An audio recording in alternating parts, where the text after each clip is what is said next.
믿는 사람이 다 함께 있어라는 제목으로 함께 말씀을 나누겠습니다. 한국 교회 앞으로 30년 후에는 어떻게 될까? 우리 교회 30년 후에는 어떻게 될까?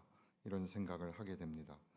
2050년 한국 교회 다시 일어난다라는 책이 있는데 30년이 지나면 한국 교회 이단들이 극성화될 것이고 교회는 무신론자들이 더 많아지게 될 거다.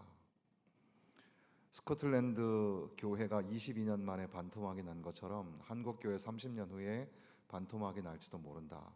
그런 경고의 예고들이 있습니다.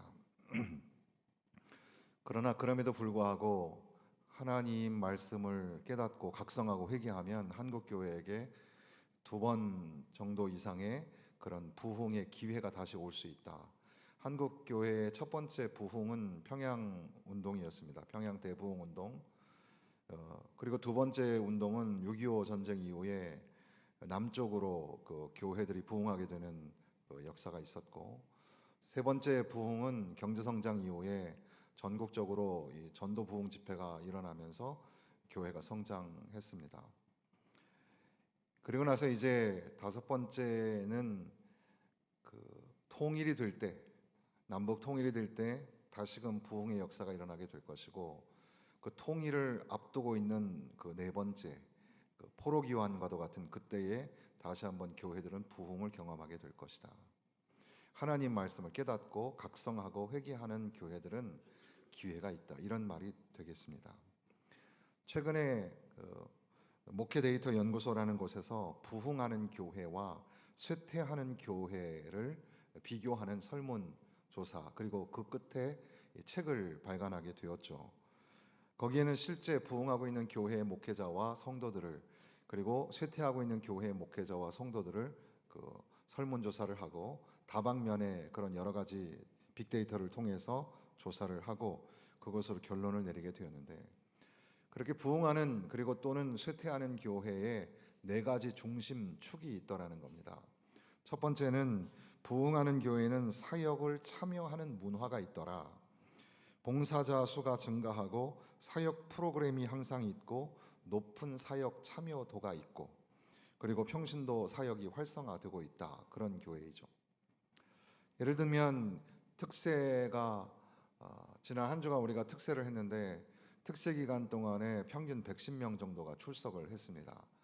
우리 2부 예배는 좀 숫자가 많지만 1부 예배가 저희가 보통 한 110명 정도 나오는 것 같은데, 많이 나오면 130명, 적게 나올 때는 한 98명, 이렇게 제가 최근 통계를 보니까, 그러니까 일부 주일날 오전 예배를 드리는 만큼의 숫자가 매일 새벽마다 나와서 기도를 했다는 겁니다.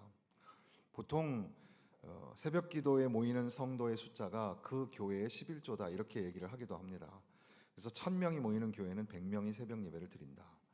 300명이 모이는 교회는 30명이 새벽 예배를 드린다. 보통 그게 일반적으로 맞는 것 같기도 합니다. 그런데 특세 기간에 성도들이 100여 명 넘게 참여했다. 33%를 넘어서는 그런 출석률을 가졌다. 그러면 대단한 거죠, 그게. 그렇게 성도들이 함께 참여하는 교회는 부흥하는 교회의 특징. 그러나 그런 이 교회에서의 사역을 참여하지 않으려는 문화가 있는 교회는 쇠퇴하는 교회였더라. 두 번째 기둥은 부흥하는 교회는 미래지향적이다. 그래서 3040 세대가 증가하는 교회가 부흥하는 교회의 특징이 있더라는 겁니다. 다음 세대의 부흥이 있고 다음 세대의 부모들에 대한 교육이 활성화되는 교회. 그래서 우리 교회도 참 부족하죠. 어제도 가만히 보니까는 젊은 집사님들 가정들이 모여서 구역 예배를 드리고 토요일 날 멀리서 이렇게 와서 교회에 와가지고 갓난 아기들을 데리고 와서 예배 드리고 또 친교를 갖는 모습을 보면서 참 감사하다 이런 생각이 들었습니다. 그렇게 젊은 세대가 늘어나고 있는 교회, 한국 교회 전체가 다 그렇고 특별히 강북에 있는 교회들이 더 연령으로 보면 늙어 있는 건 사실이거든요. 이 연령 고령화의 그 추세가 굉장히 속도가 빠르고 광범위하게 지금 일어나고 있습니다. 그거에 대한 준비가 지금 교회가 되어가고 있는가 생각해야 하는 거죠. 그렇기 때문에 우리는 모든 성도는 다 똑같지만 우리 젊은 가정들, 젊은 성도들에 대한 그런 이 환영, 그리고 그들을 향한 그런 격려, 사랑이 무엇보다 필요하고, 그들이 마음껏 교회를 활용할 수 있도록 그렇게 우리는 배려를 해 주어야 하는 겁니다. 세 번째, 부흥하는 교회와 쇠퇴하는 교회의 특징으로 나타나는 기둥은, 부흥하는 교회는 항상 대위임령에 충성을 하고 헌신을 하더라는 거죠.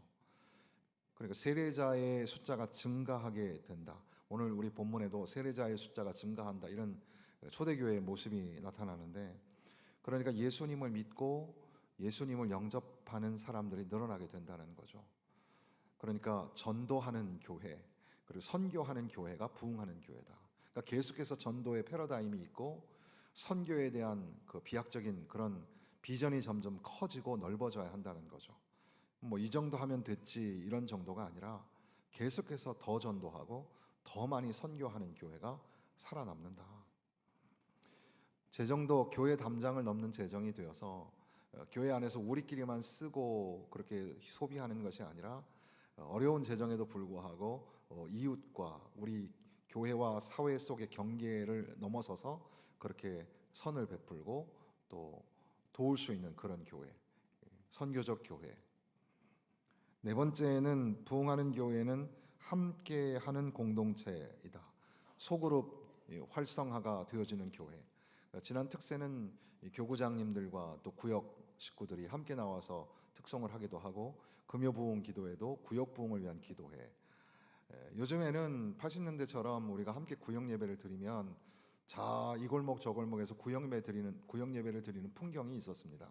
그리고 함께 식사를 나누고 저녁 때 예배 마치고 돌아가고 그런 분위기였는데, 오늘날 사실 현대 교회에서는 구역 예배를 드리기가 참 쉽지가 않습니다. 실제로 여성 성도들 중에도 5, 60이 넘어도 직장을 다니는 성도들이 굉장히 많습니다. 그러니까 함께 하지 못하지만, 그러나 작은 그룹이어도, 또는 우리는 항상 같이 서로 연결되어 있다는 사실을 잊지 말고 공동체로서의 활동을 계속해서 해낼 수 있는 교회냐 아니냐가 교회의 사활이 걸려 있다는 사실이죠. 그리고 그런 것들을 변화하고 개혁하려는 교인들의 의지가 있느냐, 이것을 보았습니다. 그 책, 그 논문의 마지막 그 결론에 가서는, 그러면 쇠퇴하는 교회는 왜 죽어가는가? 왜 쇠퇴하는 교회는 쇠퇴하고 있을까? 여러 가지 키워드가 있는데, 그 중에 하나는 책임 전가입니다. 쇠퇴하는 교회의 특징을 가만히 보니까 서로 책임을 전가하는 거죠. 목회자 탓을 하고 또 중직자 탓을 하고 누구 탓을 하고, 책임 전가를 하는 교회는 특징이 쇠퇴하고 있더라. 교회 내 갈등과 대립이 있는 교회는 쇠퇴하고 있다. 놀라운 사실은 교회는 항상 초신자에 의해서 문제가 생기는 게 아니라 오래된 신자들에 의해서 갈등과 대립이 있습니다. 그것을 우리가 잊지 말고, 우리가 신앙생활 오래 했다는 거 자랑할 게 아닙니다. 그 오래된 만큼 내가 성숙한 신앙인인가, 이게 굉장히 중요하죠. 목회자의 영적 침체도 하나의 키워드였습니다. 목회자가 볼 때, 이 교회 성도들은 안 변하는구나, 그리고 뭐 해봐야 별로 재미도 없다, 그리고 스스로도 내가 뭐 목회자인 게 별로 재미가 없고 또 사명도 소명도 없는 경우 영적 침체에 빠지게 되죠. 그럴 때 그 교회는 쇠퇴하더라. 기도의 영성이 약화되고 소통과 교제가 단절되고 봉사가 자꾸 줄어드는 교회는 쇠퇴하더라. 비전이 공허하고 부재하고 허리 세대를 잃어버렸을 때 교회가 쇠퇴하더라. 뭐 이런 보고가 있는 겁니다. 오늘 본문의 말씀으로 돌아오 보면, 성령 충만한 그 사도들과 또 그들의 말씀을 통해서 초대교회가 어떻게 태동하게 되는가를 보여주고 있습니다. 베드로의 설교, 그러니까 성령 충만하여 베드로가 예수 그리스도에 관하여서 복음을 선포하였을 때 37절에 보니까, 그들이 이 말을 듣고 마음에 찔려 베드로와 다른 사도들에게 물어 이르되, 형제들아 우리가 어찌할꼬. 그러니까 하나님의 말씀을 들을 때 마음이 찔렸다는 거죠. 하나님의 말씀을 들을 때 깨달음이 있고 또 뉘우침이 있고 도전이 있어야 합니다. 그러니까 하나님의 말씀을 들어서 우리가 그러면 어떻게 살아야 하는가, 우리가 지금 잘 살고 있는가, 이런 것들을 말씀을 통해서 비추어 봐야 하겠죠. 그렇게 물을 때 베드로가 말하기를, 너희가 회개하여 각각 예수 그리스도의 이름으로 세례를 받으라. 회개하는 것, 자기의 죄를 사하여 달라고 회개하는 것과 예수 그리스도를 믿는 믿음이라는 것이 둘 다 뗄래야 뗄 수 없는 관계 속에 있죠. 그래서 회개와 믿음, 믿음과 회개, 이것이 공적으로 드러나는 것이 세례입니다. 그러니까 세례는 참 중요하죠. 우리 성도들 중에 아직 세례를 받지 못한 분들은 세례가 그저 교인의 표지이다. 그리고 교회에서 교인이 가지고 있는 권리와 의무를 행사하기 위해서 세례를 받아야 된다. 뭐 이런 법적인 어떤 그런 위치에서의 세례라는 의미도 있지만, 세례는 성경적으로 보면 자기의 죄를 사하여 달라고 하는 그 회개와 나는 이제 예수 그리스도를 믿는 믿음의 사람입니다라는 믿음의 고백. 그러니까 믿음과 회개가 공적으로 사람들에게 표현되는 것이 세례라는 사실이죠. 이미 세례를 받으신 여러분들도 마찬가지입니다. 내가 세례를 받았다는 것은 내가 예수 그리스도 앞에 죄인이라는 사실과 나의 죄를 위하여 십자가에서 죽으신 예수님을 믿고 영접한다는 그런 의미를 갖습니다. 회개하고 세례를 받아라. 베드로가 이야기하고, 그러면 너희가 죄 사함을 받을 것이고 성령의 선물을 받을 것이다. 이렇게 말씀하시죠. 죄에서의 자유함을 누리게 될 것입니다. 성령을 선물로 받게 될 것입니다.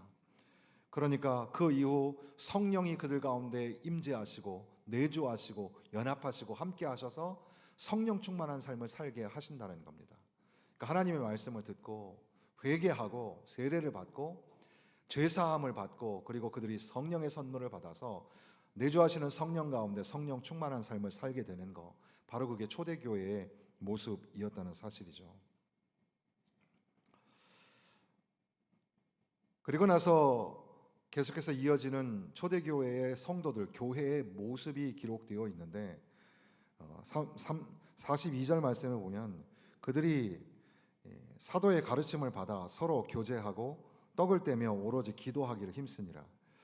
이것은 46절에 가서도 날마다 마음을 같이하여 성전에 모이기를 힘쓰고 집에서 떡을 떼며 기쁨과 순전한 마음으로 음식을 먹고 하나님을 찬미하고, 이렇게 기록되어 있습니다.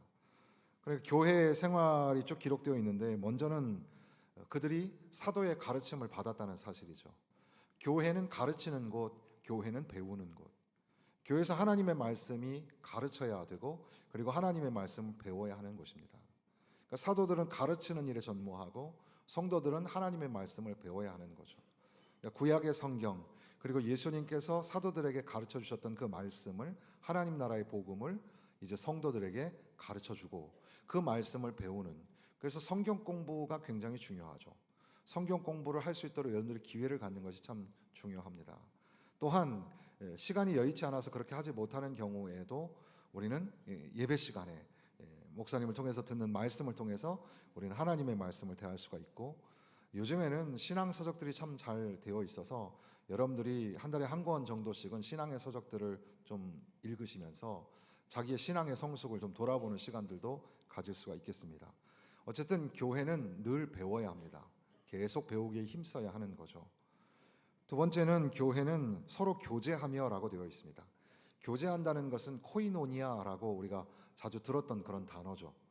코이노니아는 이 나눔인데 받기도 하고 주기도 하는 게 코이노니아입니다. 우리는 하나님께서 받습니다.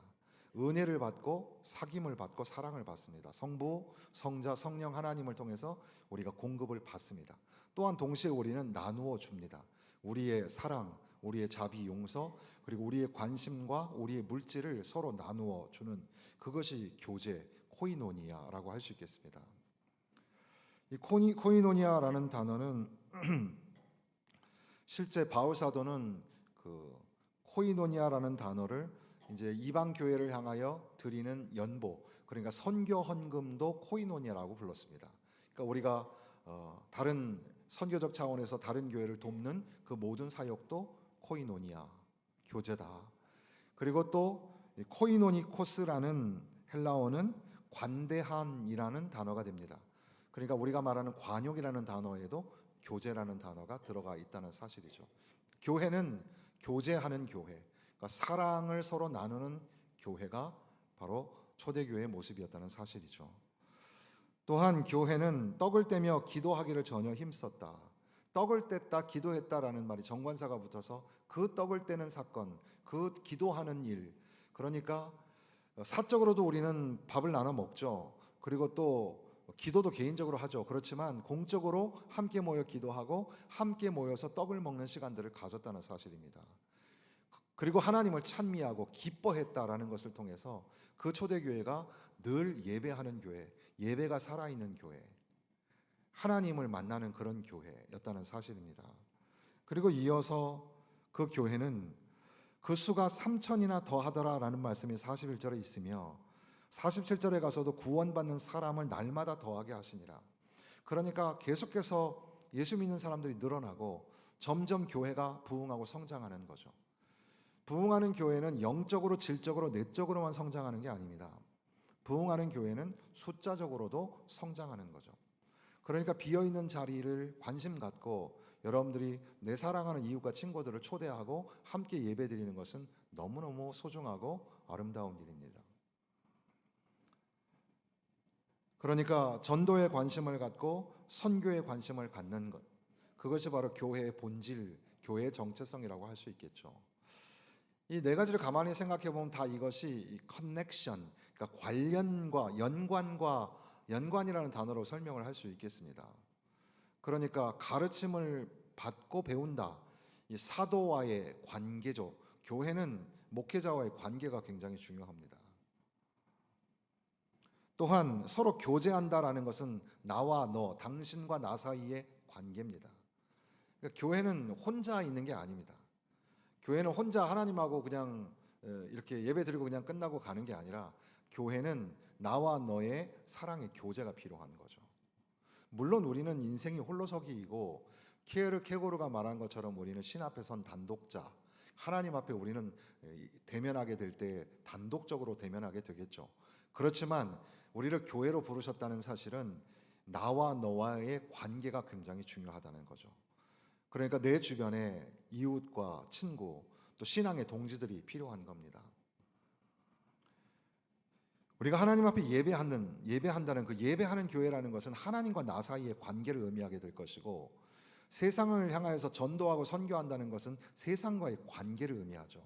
세상과의 연결고리, 하나님과의 관계, 그리고 성도와 성도 사이의 관계, 그리고 목회자와의 관계, 그런 것들이 초대교회의 특징이라고 할 수가 있겠습니다. 물론 이 초대교회의 가장 주도적인 특징은 성령이 이끄시는 교회. 그래서 사도행전이라고도 하지만 성령행전이라고도 부르는 것은, 교회는 사도들이 이끌어가는 것처럼 보이지만 사실 교회는 성령이 이끄시는 것이다. 존 스토트 목사님께서는 우리는 120명의 제자들이 기다려야 했던 것처럼 성령이 오시기를 기다릴 필요가 없다. 성령께서는 오순절날 이미 오셨으며 그의 교회를 결코 떠나신 적이 없기 때문이다. 그저 우리의 책임은 그분의 주권적 권위 앞에 겸비하고 그분을 소멸시키지 않기로 결심하며 그분이 자유롭게 행하게끔 하시는 것이다. 그렇게 될 때 우리 교회들은 다시금 성령의 임재의 표시, 그러니까 성경을 연구하는 교회, 사랑의 교제가 있는 교회, 살아있는 예배가 있는 교회, 그리고 지속적으로 복음을 전도하고 선교하는 교회가 될 수 있다. 이렇게 말하였던 겁니다. 아주 오래전에 캠벨 몰간이라는 목회자는 이런 도전을 했습니다. 여기 오늘 본문에 보면 온 백성에게 칭송을 받으니라는 말이 47절에 나오는데, 과연 우리 교회가 초대교회 교인들처럼 사람들에게 칭찬을 받고 있는가? 어떻게 생각하십니까? 여러분, 우리 성도들이 이웃 사람들에게 칭찬을 받고 있습니까? 혹시 칭송을 받지 못한다고 생각이 들 때 우리는 어떻게 해야 할까요? 교회가 좀 인정을 받고 칭찬을 받아야 되겠는데 그렇지 못할 때, 우리 교회가 그럴 때 어떻게 해야 할까요? 이 목사님은 이렇게 말합니다. 교회를 떠나 그런 점을 비판해야 할까? 비록 교회가 수천 번 잘못되었다 해도 그렇게 할 수는 없다. 오히려 우리는 우리의 실패를 인정하고 회개하고 성도 간의 친교를 다시 회복해야 한다. 교회가 예수 그리스도와 교통함으로 그 지체들이 다시 하나가 되고 예수 그리스도를 증거하게 될 때 드디어 다시 세상 사람들에게 칭송을 받게 될 것이다. 요즘 교회가 소위 속된 말로 잘 나간다고 하는, 정말 부흥한다, 뭐 대단하다라고 하는 교회, 우리는 그것을 무엇으로 평가합니까? 때로는 숫자로 표현합니다. 그래서 몇천 명이 모이고 그 몇천 명이 모이는 대형 교회, 또는 뭐 만 명이 넘어가는 메가처치라는 말도 쓰기도 합니다. 뭐 만 명이 넘어가는 교회, 뭐 천 명이 넘어가는 교회에도 제가 부교육자로 있어 보니까 성도와 목회자 사이에 누가 누군지 모르는 경우가 되게 많아요. 만 명이 넘어가는데 목회자와의 관계가 이루어질 수 있을까? 사실 좀 어려움이 있을 텐데, 어쨌든 숫자, 또는 교회가 가지고 있는 재정적인 능력, 돈이 많아요 교회가. 그래서 뭐 이것저것 뭐 몇 억씩 막 이렇게 막 후원도 하고 섬기기도 하고 뭐 봉사도 하고, 돈이 많은 교회가 괜찮은 교회다, 실력 있는 교회다. 또는 교회 사이즈가 커서, 뭐 앞서 말과 비슷한 얘기지만 교회 규모가 막 덩치가 커서 뭐 주차장도 어마어마하고 뭐 회중 앉는 그 본당의 좌석수도 굉장히 크고 뭐 오케스트라가 있고 뭐 합창단이 막 200명씩 성가대가 서 있고 뭐 그런 교회. 요한계시록에는 이런 말씀이 있죠. 나는 부자라 부요하여 부족한 것이 없다고 말했던 교회가 있었는데, 촛대 사이를 거니시는 주님께서 말씀하시기를 네 곤고한 것과 가련한 것과 가난한 것과 눈먼 것과 벌거벗은 것을 알지 못하는도다. 자기가 굉장히 크고 부유하다고 생각하지만 자기가 가난하다는 사실, 벌거벗었다는 사실을 알지 못하는 거죠. 우리 교회 이 정도면 괜찮은 교회야, 우리 교회 좀 이 정도면 부유한 교회야 생각하지 마십시오. 착각하는 겁니다. 우리가 혹시 벗었는지 모릅니다. 우리가 가난하고 부끄러운지 모릅니다. 그 플랜팅이라는 말이 있죠. 영어에 플랜팅을 그 식물학계에서는 재배라고 번역을 할 수 있겠는데, 철치 플랜팅이라는 말이 있습니다. 그리고 교회 세우기라고 번역을 합니다. 또 영어에 revitalization이라는 말이 있습니다. 이것은 이제 생물학에서는 재활성화라고 번역할 수 있겠는데, 비블리컬 출치 리바이탈라이제이션이라고 하면은 교회, 성경적 교회 다시 살리기라는 말로 번역을 합니다. 실제 성경적 교회 살리기, 비블리컬 출치 리바이탈라이제이션이라는 책이 실제 있습니다. 교회를 다시 살려야 한다. 교회가 다시 활력을 불어넣고 그래서 살아나야 한다.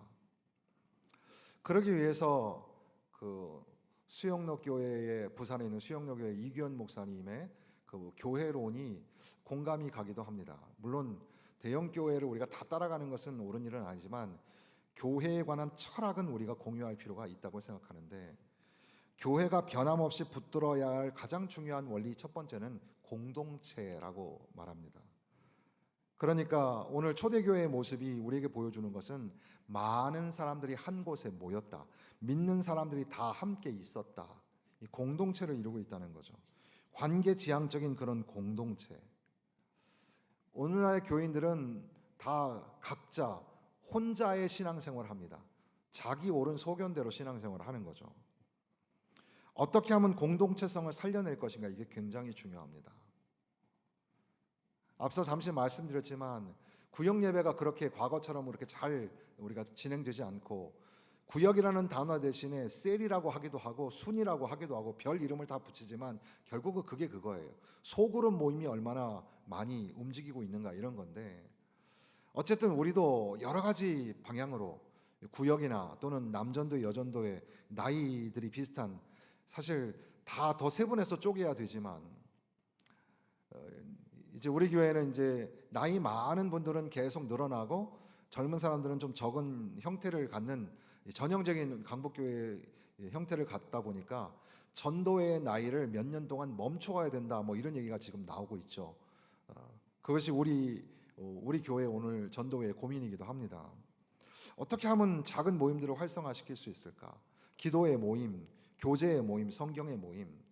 그래서 남자들 같은 경우는 족구 모임도 좀 있고 탁구 모임도 좀 하고 또 축구도 좀 하고 이래야 될 텐데 다칠까봐 또 못해서 걱정이 되기도 하고, 젊은 아이들도 교회에 와서 같이 놀 수 있도록 아기들이 있는 아기 학교도 일어나야 되겠고, 뭐 여러 가지 모임들이 많이 필요합니다. 사실 우리는 같이 있기에는 서로 불편한 관계죠. 우리는 문화가 달라요. 말하는 투도 다르고 식사 예절도 달라요. 옷 입는 것도 그렇고 사는 조건과 문화가 상당히 다릅니다. 그러나 성경은 집요하게 지속적으로 우리는 예수님 안에서 하나다. 하나 되게 하신 것을 힘써 지켜라 이렇게 말씀하시는 겁니다. 또한 교회가 반드시 붙들어야 할 원리는 제자도라고 했습니다. 제자도, 이것은 제자훈련이라는 어느 교회가 하고 있는 그런 시스템, 프로그램을 우리가 꼭 활용해야 된다 이런 말은 아닌 것 같습니다. 제자도라는 말을 할 때마다 우리가 반드시 기억해야 될 두 단어가 있는데, 하나는 삶이라는 단어입니다. 제자가 된다는 것은 교회 와서 1시간 예배 드릴 때에 제자인 척, 그리스도인 척 하는 것은 누구나 할 수 있습니다. 여기 앉아 계신 분들은 다 신앙이 좋은 사람처럼 보입니다. 그러나 실제 삶에서 그럴까? 실제 여러분의 삶의 자리에서 과연 그리스도인으로 살고 빛과 소금으로 살아가고 있는가? 그건 별개죠. 그러니까 삶이라는 게 굉장히 중요합니다. 제자가 된다는 것은 내 삶 가운데서 어떻게 그리스도인으로 살아가는가입니다. 그러다 보니 두 번째 중요한 단어는 시간입니다. 시간. 제자는 공장에서 쭉쭉 제품을 만들어내듯이 만들어지는 게 아닙니다. 굉장히 오랜 시간, 도제라고 하잖아요. 장인이 자기의 그 재능을 그 제자에게 가르쳐 줄 때 오랜 시간 함께 동거하고 살면서 가르쳐 주는, 그게 바로 제자도입니다. 그 시간이 굉장히 오래 걸리는 거죠. 목회가 그런 것 같습니다. 제가 생각하는 이러이러한 프로그램 이렇게 하면 저 사람들이 이렇게 성장하고 변화될 것이다. 근데 그렇게 안 되더라고요. 실제 임상에서는 그렇지 않더라고요. 아마도 제가 목회를 다 마치고 날 때쯤 아마 우리는 조금 서로에 대해서 알지 모릅니다. 우리가 원로 목사님이 30년을 넘게 그렇게 여러분들과 함께 지내고 말씀을 가르쳤는데, 우리는 비로소 은퇴할 때쯤 되어서 비로소 우리는 조금 서로에 대해서 알게 된 것과 마찬가지죠. 굉장히 긴 시간이 필요한 것. 그러니까 성장을 조급하게 바라보아서는 안 된다는 거죠. 우리 아이들, 우리 청년들에게 제가 청년 사역자로 있을 때 가장 대표적인 슬로건이 Trial and Error였습니다. 시행착오. 쟤네들은 실수를 할 수밖에 없어요. 실수를 하면서 크는 겁니다. 선택도 해보고 실패도 해보고, 그런 가운데 어떻게 그 아이들이 주저앉거나 넘어지지 않고 일어나게 할 것인가, 그게 지도자가 옆에서 도와줘야 할 겁니다. 마찬가지로 우리는 계속해서 완성형이 아니라 계속해서 지어져 가는 존재, 그러니까 긴 시간이 필요한 겁니다. 교회가 반드시 붙들어야 할 사역은 뭐니 해도 성령 사역이다. 결국 교회가 인간의 힘, 목회자의 능력, 재정적 능력, 그리고 교회의 세상에서의 권력을 가지고 있는 사람들, 정치인이나 유력한 인사들이 많다고 교회가 잘 나가는 게 아닙니다. 교회는 성령이 이끄시는가, 성령이 함께 하시지 않는가, 거기에 달려 있습니다.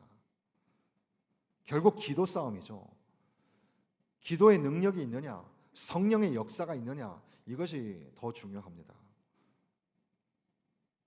그러니까 목회 철학도 중요하고 행정도 중요하고 기획도 중요하고 통계와 분석도 중요합니다만은, 그거보다 더 중요한 것은 무릎을 꿇어서 기도하는 겁니다. 기도하는 교회가 살아남는 겁니다.